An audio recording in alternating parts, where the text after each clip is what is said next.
नमस्कार, आप देख रहे हैं बिहार तक और आपके साथ मैं हूं ऋचा शर्मा। अब चुनाव के नतीजे 14 नवंबर को आएंगे, लेकिन सबके जहन में सवाल एक है कि आखिर सरकार किसकी बन रही है।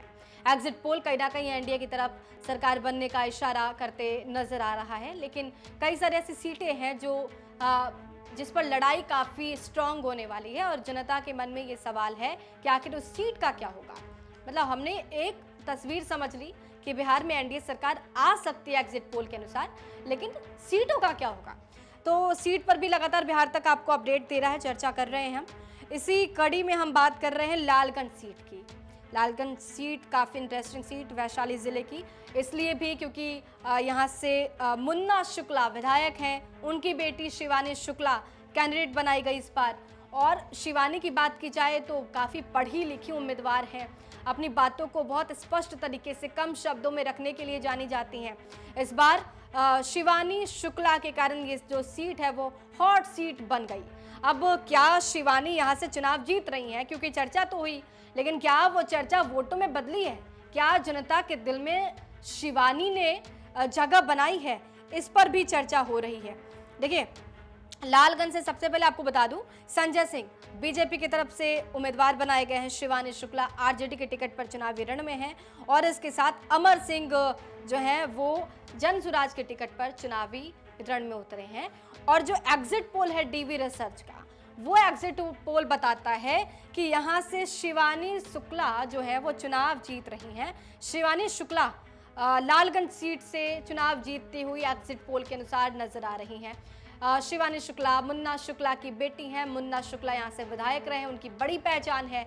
और जब भी शिवानी से मीडिया मुखातिब होती थी तो ये सवाल सबसे पहले पूछा जाता था कि आपकी पहचान क्या है, क्या आप मुन्ना शुक्ला की बेटी हैं, इसलिए आपकी पहचान है। तो शिवानी बड़े दिल खोल के खुले मन से इस बात का जवाब देती थी कि मैं बेटी हूं और मुझे गर्व है कि मैं मुन्ना शुक्ला की बेटी हूं। बहरहाल शिवानी बहुत पढ़ी लिखी कैंडिडेट है, लंदन से उन्होंने लॉ की पढ़ाई की है। यही वजह रही कि कई बार वो रोते हुए ये तक कहती नजर आई कि मेरे पिता को यहाँ पर साजिश के तहत फंसाने का काम किया जा रहा है और मैं छोड़ूंगी नहीं, क्योंकि मैं लॉयर हूँ और मुझे लीगली सब कुछ पता है। मुझे लीगली अवेयरनेस है, तो मुझे पता है कि क्या चल रहा है, नहीं चल रहा है। तो कहीं ना कहीं वो अपने पिता के लिए फाइट करती नजर आई। इस सीट के लिए एक बात और कही जाती है कि शिवानी शुक्ला को पहले आरजेडी टिकट नहीं दे रही थी, लेकिन फिर शिवानी ने यह अनाउंस किया कि मैं निर्दलीय चुनावी रण में उतर जाऊंगी।